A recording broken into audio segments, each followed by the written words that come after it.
Hello, class, and welcome to Point of View Academy. Someone wise once said that you learn something new every day, and in this series, one of us will teach the other about a topic they don't know much about. The teacher of the episode will give a brief lecture to the class, but the student must pay attention because there absolutely will be a quiz at the end. And today's lesson, the Electoral College and how the United States elects its presidents and vice presidents.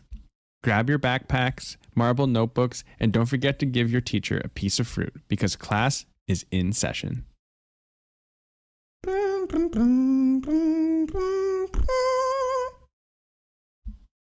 Cue the bell. Right.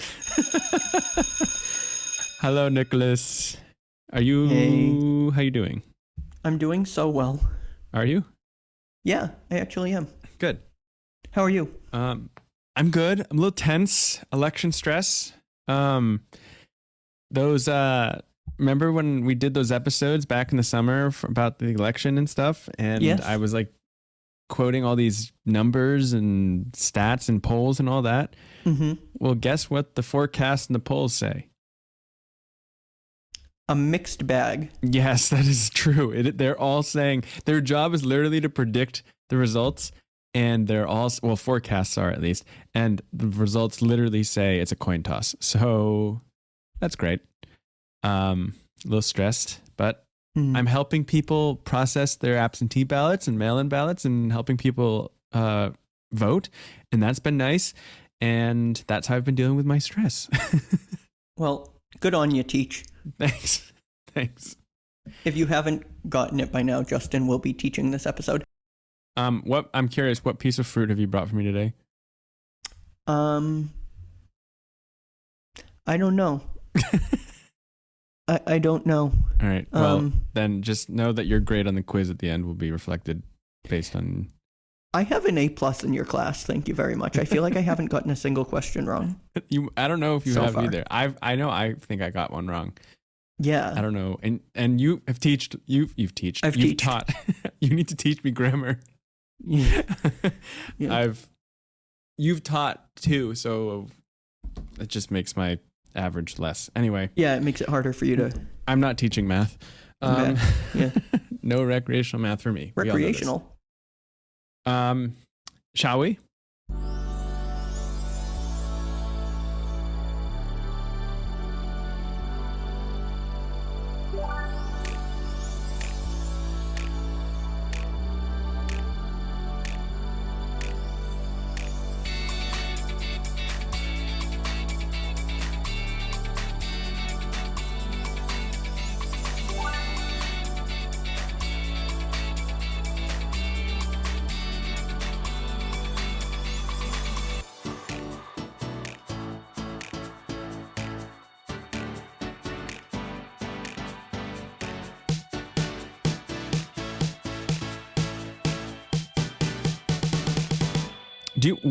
Let's start with this. What do you know about the Electoral College? And I think before we started recording, you said you were going to actually surprise yourself with what you actually know. Is that?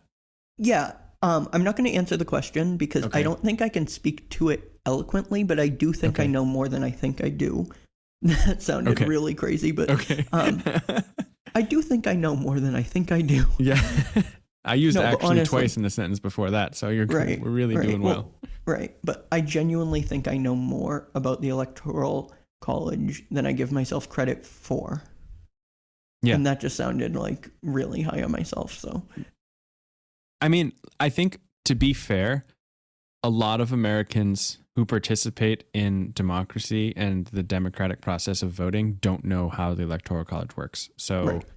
But I feel like I do. I just am not confident in my ability to teach it. And I'll say that I learned some stuff creating this episode as well. Mm-hmm. So, can you call on someone else? Let's just get into the lecture, shall we? Okay. So here we go. What is the Electoral College? So the Electoral College is a system of electors who are chosen to cast votes for the president and vice president of the United States every 4 years. Each state is allocated a certain number of electors, or electors. I don't know why I'm saying it like that. Electors. Of electors based on its population. The number of electors for each state is equal to the number of senators and representatives it has in Congress. So, for example, Pennsylvania has 19 right now. We'll get into Pennsylvania because it's a swing state, but that's because it has 17 representatives in the House, and then add the 2 senators, and that's the number of electors that it has for the presidency in the Electoral College.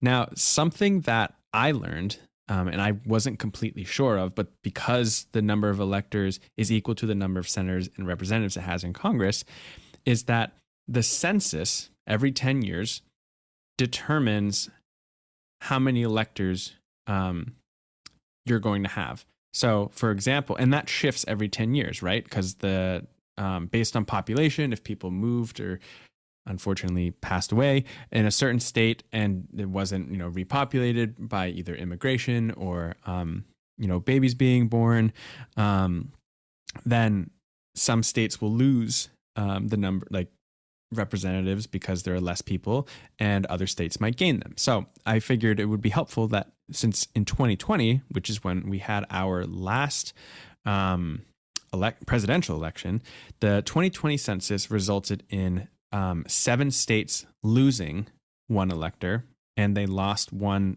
Those states also lost one representative in the House of Representatives and Congress. Those were Pennsylvania, California, Ohio, West Virginia, Michigan, New York, and Illinois. 5 states gained one elector. That's Florida, North Carolina, Oregon, Colorado, and Montana. And 1 state gained 2 electors, and that would be Texas. So since the last presidential election, because the election was done in 2020 and the reallocation happened after the 2020 census, so that's after the presidential election happened, 7 states lost an elector, 5 gained 1, and then Texas gained 2 electors. If you're curious how that would have affected the results from the 2020 election, it would have brought 3 Electoral College votes that Biden won and brought it over to Trump's side. But Biden still would have won the presidential race that year. Any questions so far? No, I didn't know that there was a reallocation, but makes sense. Mm-hmm. And that as happens far as the Electoral College goes. Yeah. In terms of making sense. Yeah, exactly. And so in terms of making sense, I think a lot of people are like, why do we even have this instead of just using the national popular vote? And so that gets into my next section. So why was the Electoral College created? Well, as with a lot of things that happened in the founding of our country, of the United States, it was actually a compromise. So there were 2 different ideas about how to elect the president. They knew they didn't want a king. That was just kind of like one bloodline, a hierarchy, a monarchy, a repeat rather. Of England. Exactly. So they wanted it to be a democracy and flipped it on its head. So if a monarchy is like a right side up triangle, they wanted democracy to be an upside down triangle where the top of the power was actually with the people. So some of the founding fathers wanted the president to be elected by a direct vote of the people. That happens in a lot of different other countries where the popular vote, that is the candidate that gets the most votes, usually the plurality, which is doesn't necessarily have to be the majority, doesn't have to be 51%, but it's just whoever gets the most ends up winning. Other founding fathers wanted the president to be elected by Congress directly. So the Electoral College was a way to give both sides what they wanted. Each state got to have its citizens vote, but based on the plurality of each state, then it's a winner takes all system. So all of that state's electors then go with the side that won the plurality within the state. So I can get a little bit more specific when I'm talking about right now. How does it work? So let me get into kind of a little bit more details, as well as a little bit of a timeline on what to expect in 2024, this year, for our presidential election. So on election day, that is November 5th, Tuesday, November 5th, voters in each state will cast their votes for who they want as president. I'll also note that all states at this point have early voting as well as mail-in and absentee ballot options. So voting has already happened and already begun, and election day is just the end of voting period. Usually it's around 8 p.m. In the different states. You looked like you had a question or a thought. I was going to say we voted early. Yes, you and I both voted early. You went in person to vote early, right? I did. Yes. And then since I don't live in the state that I'm registered to vote in, I registered for an absentee ballot, filled out my ballot, and then mailed it back. And I tracked it, and it was accepted. Mine was also.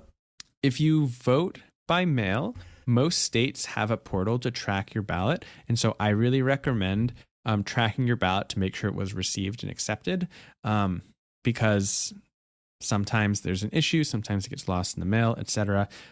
So definitely track your ballot to make sure that your vote is counted. I was also able to do that as someone that voted in person early. Did you slide it in the machine? No. No? Oh, right. Put it in a box. It wasn't vote day or election day. Right. But I am still able to track it. You just track it like it's a mail-in. Yeah, because you put it in the mailing envelope, it in. Right? And then, Yeah. And in Massachusetts, there are different rules in different states, but in Massachusetts, votes, mail-in ballots are counted on election day. Interesting. So they still go into the machines, and they can't be opened or counted until election day is ongoing and the polls are open. I didn't know that about Massachusetts. I thought they counted them beforehand. Nope, they count them while the polls are open on election day. Lazy Okay, we'll have to bleep that. Okay. So as I said, on election day, or before, with early voting, voters in each state cast their votes for who they want as president. This is known as the popular vote. So basically, if there were 100 people who were voting, obviously this is just a number that I can do easy math with.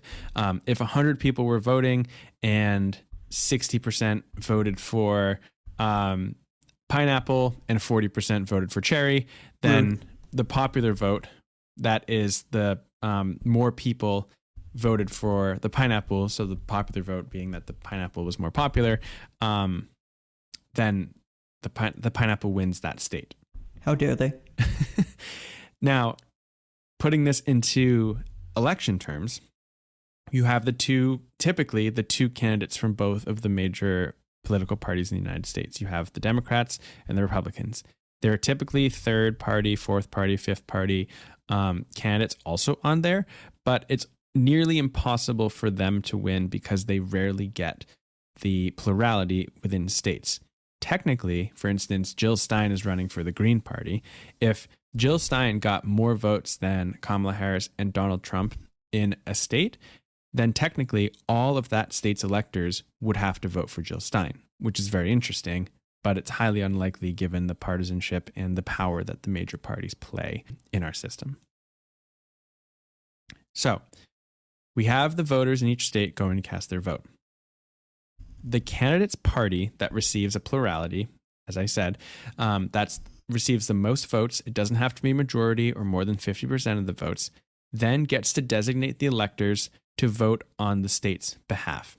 So in Massachusetts, or actually let me use Pennsylvania because I know that Pennsylvania has 19 Electoral College votes. If Donald Trump wins Pennsylvania, then the Republican Party gets to designate 19 electors who then vote on the state's behalf on the state's ballot, and then that ballot goes to Congress where it then certifies the election. But I'll get to that in a bit. Does that make sense so far with how it's like a winner takes all system? Yes. Based on the plurality? Yes, but I don't understand necessarily how it's a compromise between Congress and the direct vote of the people if Congress just has to vote the way the people, like, I get how it's not just like there were 100 votes for Trump, therefore it's 100, like, I get that point. Sure. Or that part. But so I guess I don't need to understand that part. Well, let me explain. So the compromise is that the majority of people in our country live in New York and California. And so if it was a plurality, if it was a popular vote system, technically the candidates for president would really only focus their campaigning on California and New York because most of the people who live in our country live in those states. So what the Electoral College in theory does is it gives California and New York have a lot of electoral votes. They have like, Right. I think California might even have like 50 something electoral votes. But it doesn't mean like Wyoming doesn't have, say it only has like, I don't know what Wyoming's population, but say it's only like 1 million and California has like 50 something million. It makes it more proportional to how the states can influence versus like it being like 50 million to like only 900,000 people.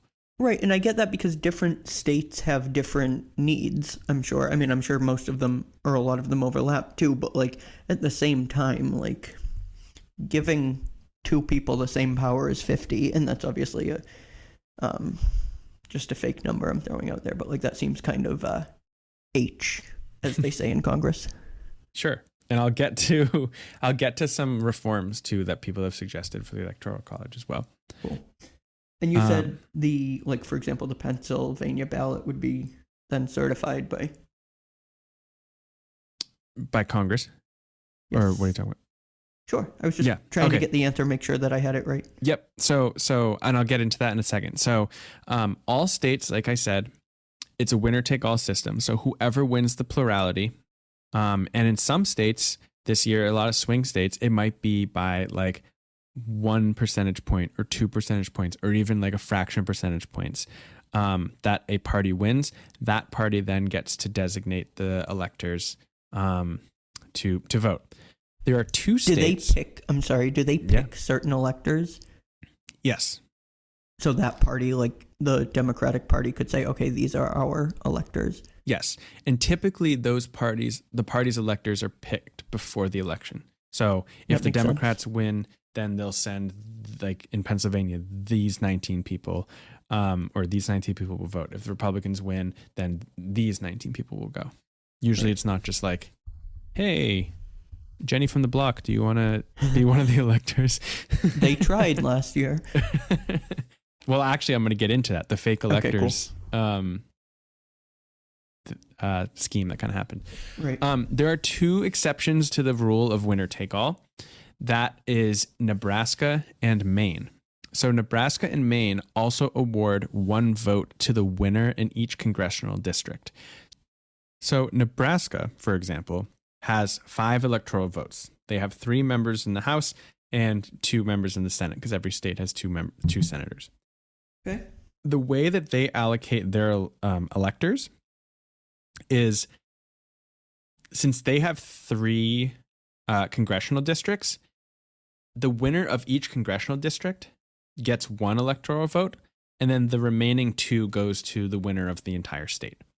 So, for example, if 2 congressional districts go blue, 1 goes red, then the electors get 2 blue electors, 1 red elector, 1 Republican elector, 2 Democratic electors, and then since the 2 congressional districts went blue, then it makes sense to say that the entire state, the majority of the state, or the plurality of the state rather, went blue. Then they get 2 extra blue.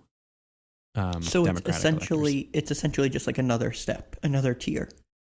Kind of, yeah. So like everybody votes. Mm-hmm. There's 3 congressional districts in Nebraska. So then if there's 2 blue and 1 red, for example, would it then just be 3 blue? Nope, because each congressional district stands on its own. Okay. Case stands on its own. So the winner of the state, whatever party won the entire state, gets the remaining 2, since Nebraska has a total of 5 votes. Oh, okay. Yep. So, and then each congressional district stands on its own. Okay.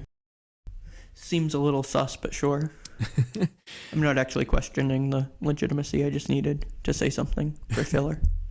And then of course I did. And then the candidate who wins the majority of the electoral votes is elected president. So there are 538 total electoral votes with all the states, and the District of Columbia gets 3. You need 270 votes to win the presidency. Okay, so that all happens on election day. Those votes are counted as well as early. The electors in each state then meet and cast their votes for president and vice president on December 17th. So they go to the capital of their state. They record their votes on 6 certificates of vote. Basically, they record their vote 6 times on 6 different ballots. It's the same looking ballot, but they record it 6 times. Again, this only happens for the president and vice president. And then those 6 ballots are paired with 6 certificates of ascertainment signed by the state's governor. The certificates of ascertainment are just basically the governor saying, yes, this is how this state voted, and I, as the head of this state, agree that this is what happened. Since the District of Columbia gets 3 electoral college votes and is not a state, the mayor of DC signs the certificate of ascertainment. Okay. For DC. Cool. Okay. Any questions there? No. Okay. Then 1 copy of the certificate of vote and certificate of ascertainment is sent to the president of the Senate, i.e., the vice president. The vice president is the president of the Senate. Mm-hmm. That happens by the 4th Wednesday in December. And this year, that happens to be Christmas. So by the 4th Wednesday in September, the vice president will receive... December? Huh? December? Yeah. Is that what I said? You said September. Oh, December. Sorry. By Christmas of this year, 1 copy of a certificate of vote and a certificate of ascertainment from each state and the District of Columbia is received by the president of the Senate. Then Congress counts the electoral votes and certifies the election results. In 2021, this was January 6th. So on January 6th, 2021, Congress met together both in a joint session. So that means that the senators and the House of Representatives, the representatives from the House, came together.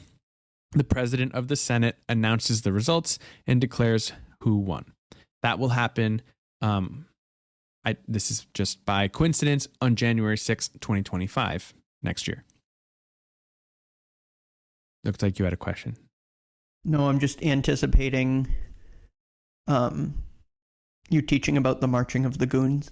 Oh, that's not going to happen in this one, unfortunately. Right.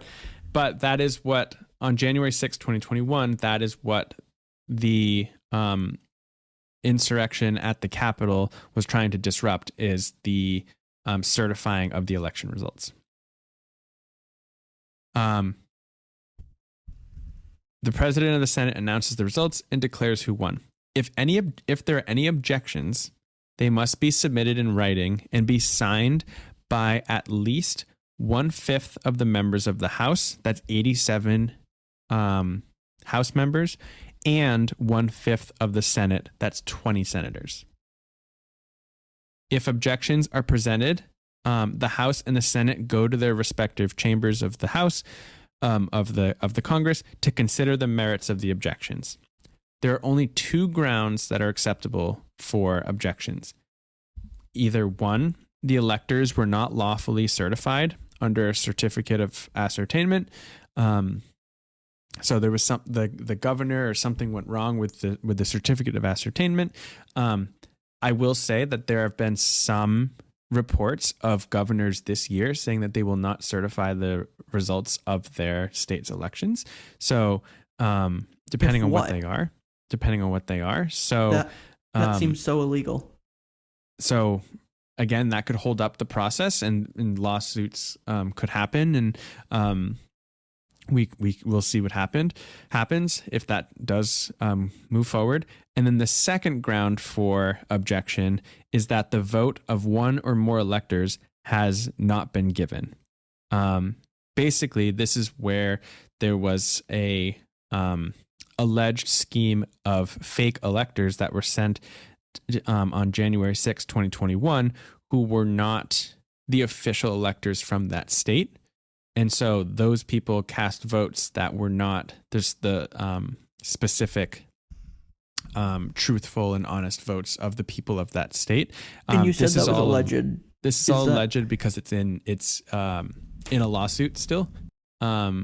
Jack Smith, I'm pretty sure it's in Jack Smith's the special counsel from the Justice Department is I think going with. I think it's part of his lawsuits, but right now it's alleged. Okay. Yeah. Okay. Any questions there? Nope. Okay.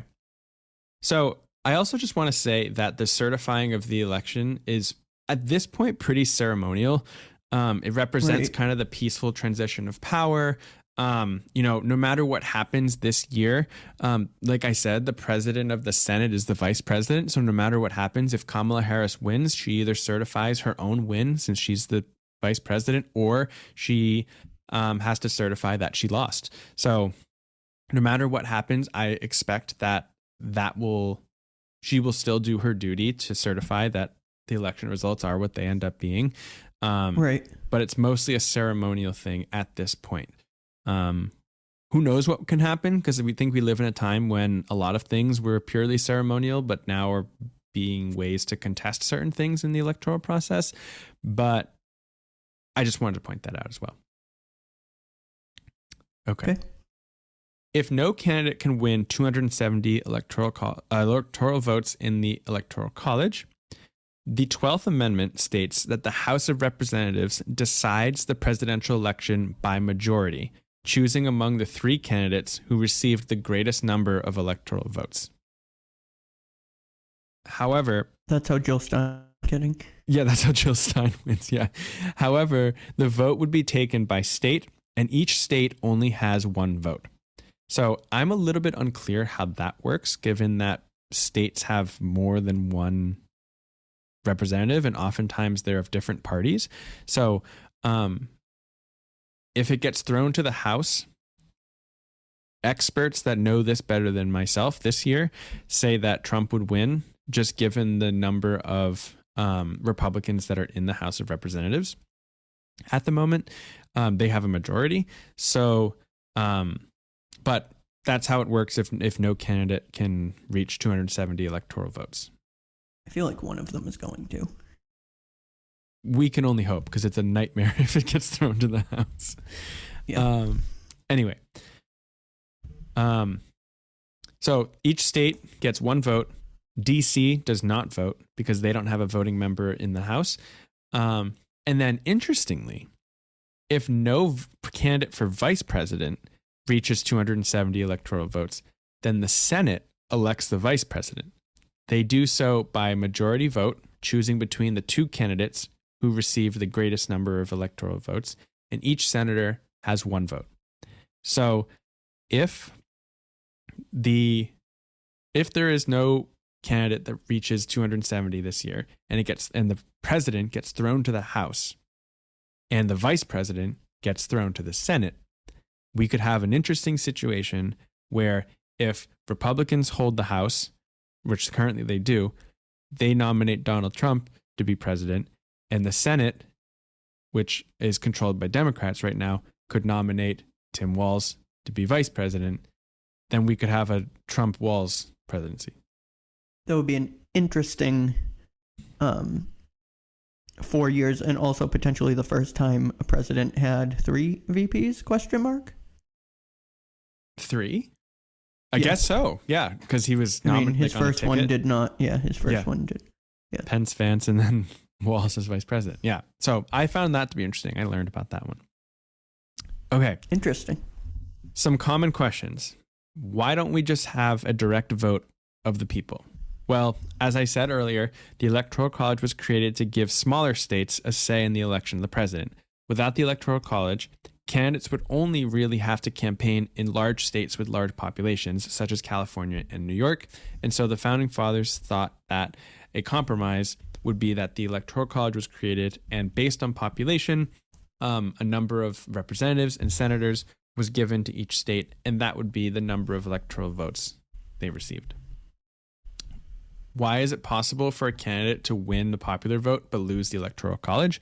This can happen because the Electoral College is a winner-take-all system. So that means that the candidate who wins the most votes in a state wins all of that state's electoral votes. So if California has a ton of people, but only is limited to 50-something Electoral College votes, then they can take all of those, and still, I don't know, several million people voted for the Democratic candidate, but California's power is reduced because it only has 54 Electoral College votes.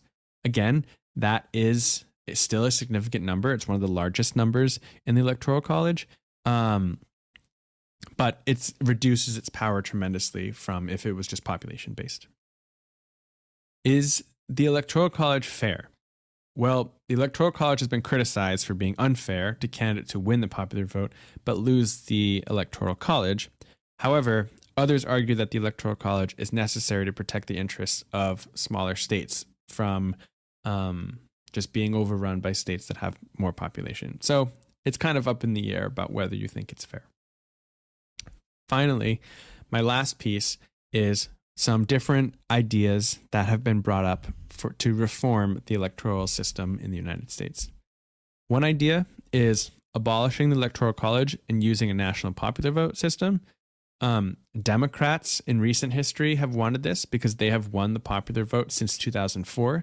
The last time they lost the popular vote was when it was Bush versus Kerry. Bush won the popular vote and the Electoral College. Again, I think there's some controversy there because then smaller states could be overrun by states that have a larger population, and those states' interests, the smaller states' interests, could be very different than the larger states' interests.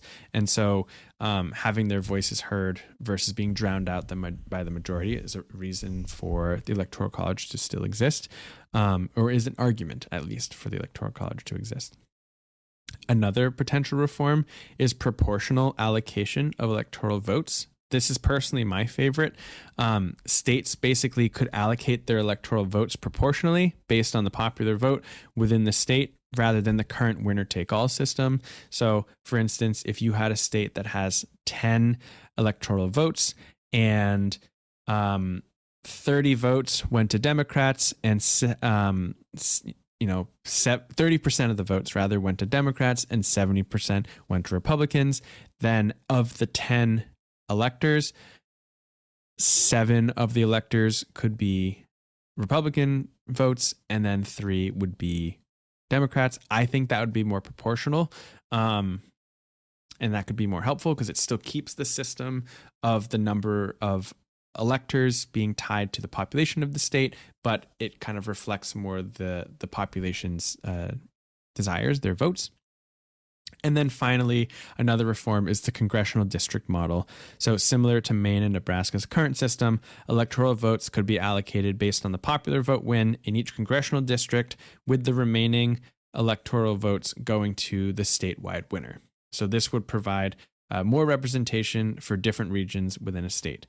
And it actually would be the remaining 2 electoral votes going to the statewide winner because each congressional district gets a representative. So it would be the 2 senator electoral votes, or the votes that are because of the 2 senators would go to the state's statewide winner.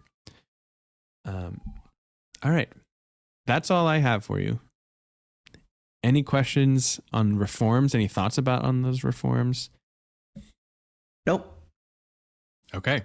I'm ready for this quiz, though. Are you ready for the quiz? All right. Let's go. Okay. Here we go. Dan, can we get some dramatic music, please? Thank you. Question number 1. Who is the president of the Senate? Oh, Jesus. I would say that is the VP. Can you use their full name, please? Or the full role, full title? Oh, Vice President of the Yes. United States. That's correct. I thought you were looking for one Kamala Harris. Yes, she serves as the president of the Senate because she's the vice president of the United States. Very good. 1 for 1. How is the number of electors a state has determined? All right. So let me tell you about that.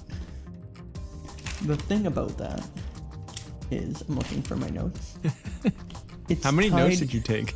How much notes did you take? About 4 pages, really. Really? Yeah. No way. Perhaps. Wow. Perhaps I do take some notes, and I actually do stall a little. Because, all right. So it's based on it's tied to population, but it's based on the amount of representatives in the House and the Senate. So, example, Pennsylvania has 19 electoral votes, so 17 reps in the House and 2 senators. Yes. God, I'll I'm accept so that good. answer. I was also looking was there for you another said one? the population. Well, the census. So the census determines the number of electors Oh, because it determines the number of representatives. But That you was the get- next thing I had written down. I probably should have just looked at that. Census determines every 10 years That's all right. due to deaths and babies being born, among Yeah. other things. But yeah, us. you're right. You're right. It's determined by, great job, the number of representatives from the House and the number of senators they have, which is always 2.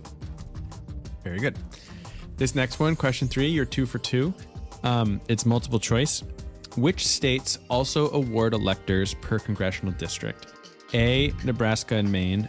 B, Nevada and Michigan. C, New Mexico and Montana. I'm going to go with A. That's right. Nebraska and Maine. I love that. Thank you. I realized I didn't get to this one, so this one can be extra credit if you don't know the answers to this. But I Okay. have talked about this in previous episodes, so I'm curious if you'll be able to get this. Okay. Name this year's, name any 3 of the 7 swing states that might determine the election this year. Pennsylvania. Yep, that's one.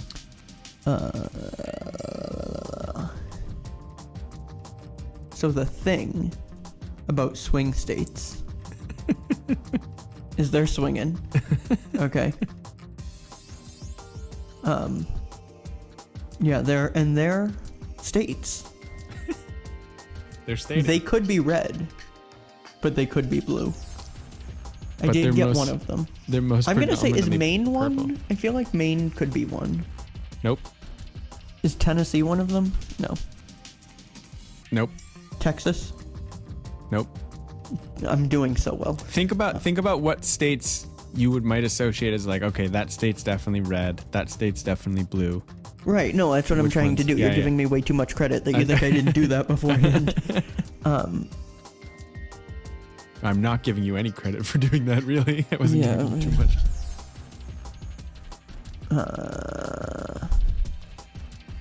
I can give you a hint. Sure. So there's states that are called like the blue wall, Yep. and that includes Pennsylvania, along with others that are kind of on the northern part of the country.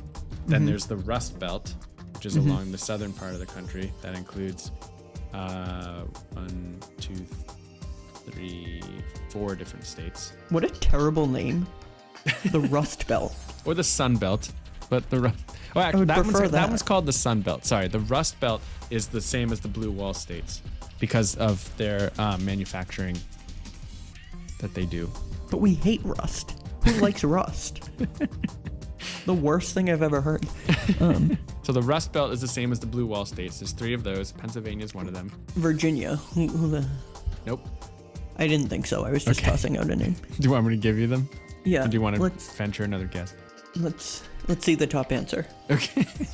So in alphabetical order, the 7 swing states this year are Arizona, Georgia, Oh, I knew Georgia. Michigan, Nevada, North Carolina, Pennsylvania, and Wisconsin.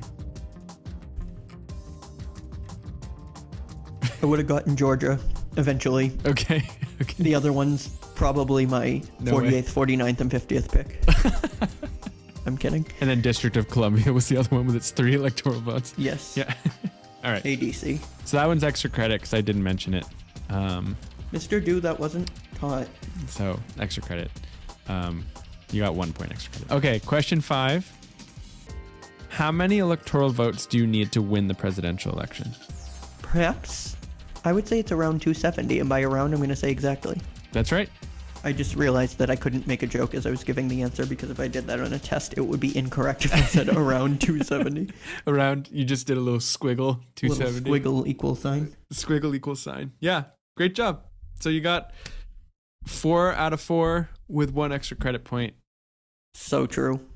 So still 100% in my class. Oh, I love that. I love getting 100% in Mr. Do's class. You know Moya Moya, conspiracy theories, and now you know the Electoral College. What a range. Group. What a range. What a motley crew of topics. Did you like that vocabulary word? I don't even know what... that's like a band, isn't it? Yeah, but it's also like a random mishmash of like hodgepodge things. Is that even a mishmash of hodgepodge? Is that... Things, people. I don't know. All right. It's kind of like, it's almost kind of like there's like a negative undertone. It's like, oh, look at this hodgepodge group of people, or like, look at this motley crew over here. They sound like words that like, I don't know if they actually are, but potentially could be slurs. Right. Did I just slur it? Look at this mishmash of hodgepodge, that motley crew. Like, did I just slur it Moya Moya as a concept, the Electoral College, and conspiracy theories? I really liked it. I just slur at Moya Moya as a concept. As if it's like a theoretical thing. Right. Well, the Electoral College and conspiracy theories also got hit, so... I'm sure Moya Moya is so proud to be part of that group. Anyway, Nick, as this episode is coming out just days before Election Day in the United States in 2024, the candidates are giving their closing arguments. I wanted to give you an opportunity to give your closing argument of why people should go out and vote. Jesus with no preparation. I was gonna say, what is this, the debate stage?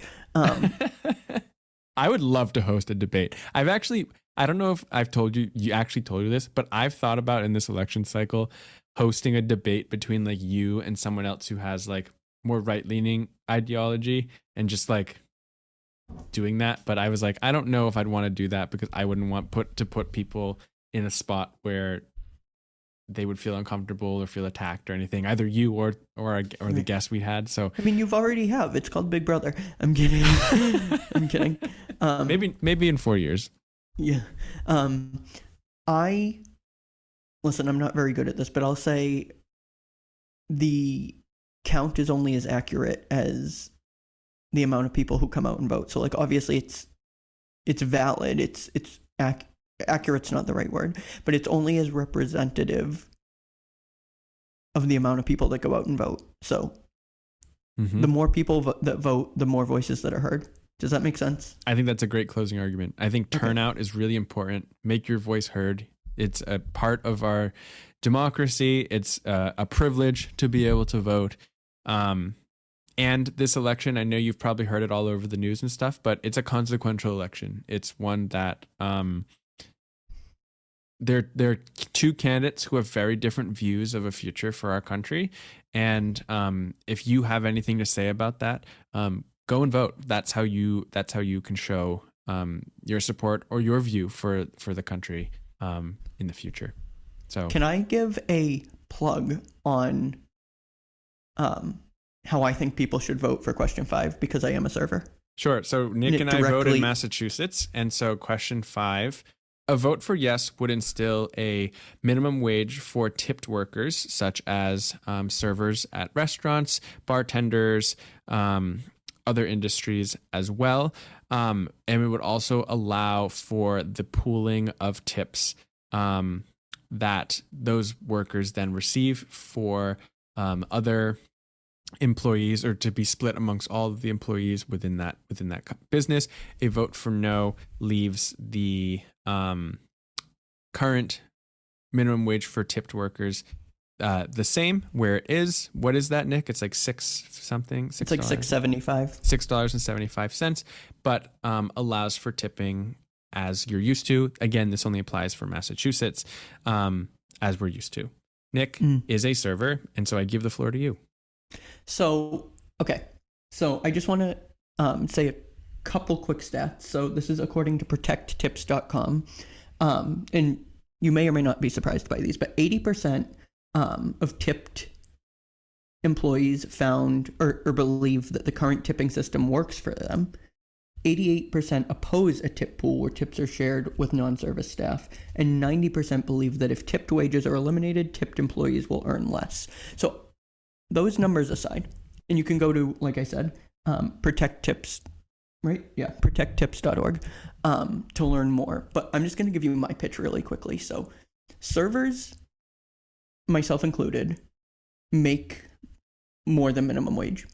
So while it sounds like a great idea, theoretically, to be like, oh yeah, like they only make $6.75 an hour, not including tips, like, yeah, they should, make however much the minimum wage will be. It should go up.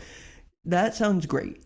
However, the organizations that are going to really be affected by that are small businesses. So small businesses, especially restaurants, cannot afford to pay their servers minimum wage. Right now, they rely on the current tipping system to basically fulfill the payment requirement of their servers. Granted, they have to pay the $6.75, but I'm going to be honest, that usually comes out in my taxes anyway, so I often get a check that says $0.00. But what's going to happen is they're going to have to raise their prices even more, which, as we know, has already happened the past couple of years. They're going to have less servers on because they can't afford to, pay as many at one time. A lot of servers are going to leave their jobs because I'll tell you right now, if this were to be implemented, yes, people can still tip, so theoretically we'd be making more, but if we were getting paid, like the whole reason people tip is because we don't get minimum wage. So I foresee people, cutting back on that. I genuinely believe I would make significantly less. Waiting tables is my part-time job, so I do have full-time and my part-time job. My full-time job is something that I went to school for, and serving is just really great money for me. It wouldn't be worth it to me anymore. So that's my plug there. I want to ask you two questions that relate to it that I think many people might have. The first question is, you are a part-time server. For people who work in a restaurant industry or a tipped job full-time that rely on that income to support themselves and their families, why is a vote on no of this question, which in theory would raise their minimum wage and raise the amount that they get paid, in theory, still benefit them if this is their only source of income? How would it benefit them? So you're saying like the opposite? So you're advocating for a vote on no for 5.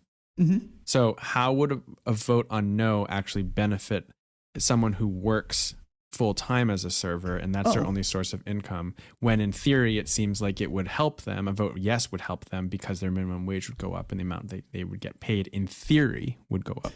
Because they're still making a lot more using the current system, like significantly more. I feel like I would make, and I'm saying I because, I can only relate to the shifts I work, but I feel like we would make maybe a fourth of what we make now. That's just a rough estimate, but I genuinely believe it would be close to a fourth. And I just think, go to any restaurant right now, especially small businesses. Like, honestly, the corporations will be able to afford it, but the small businesses, for the most part, I genuinely think will close. And that's why you'll see a lot of vote no on question 5 in small business restaurants. Servers are sharing it online because, again, I think the people that are voting yes are well-meaning. Like, I think they're trying to help servers, but the vast majority, I just read those stats to you, like those are big percentages. They go out, vote no, slips go out in our check presenters when we give you the bill at the end of the night. I actually just got one from the restaurant I went to tonight. I got a thing in my when I signed the check that said vote no on question 5. So servers oppose it, small business restaurants oppose it. In theory, they would get paid more, but in reality, you get paid more with the current tipping system and right. with tips. Okay. And it would hurt the businesses themselves having to pay us more. They'd have to have less servers, raise prices on food. The service wouldn't be as good. I mean, to be honest, I wouldn't work as hard for less money. Okay. Then the second question that I have is, there is an argument for a vote on yes for question 5, mm-hmm. is that back of the house employees, chefs, people who don't necessarily receive tips from the front of the house, because of the pooling of the tips in this ballot measure, they would make more money in being able to receive tips. What do you say to people who argue that a vote on yes in question 5 actually helps chefs and cooks and people who work back of the house, because pooling tips would help them make more money? Honestly, that's a good question. As I mentioned before, the proposed minimum wage increase for servers and tipped employees would cause many small businesses to close entirely. And if they close, everyone there loses their jobs, not just the front of house tipped employees, the back of the house too. And they currently earn more than minimum wage, actually, in many places. And with that said, the front of the house, which are the tipped employees, and the back of the house, which are the kitchen staff, they go through the similar amounts of stress throughout a shift, but on top of that, servers are customer facing. So there's an element of hospitality and customer service. And I think that's where the tips really come in. So yes, some people have argued that the minimum wage system without tipping works in other countries, and it does, and it's that's great for them. But I think we're so ingrained in our current system that a switch wouldn't be right for America. So that's my answer. Yeah. There. I just thought that was important to bring up too, because I saw that argument in favor of a vote for yes. Right, and I do that's honestly the strongest argument in favor of it, mm-hmm. in my opinion. Mm-hmm. Sure. Well, you bring up great points. Everybody, please go vote. Massachusetts, you heard kind of our take, Nick's take on ballot measure 5.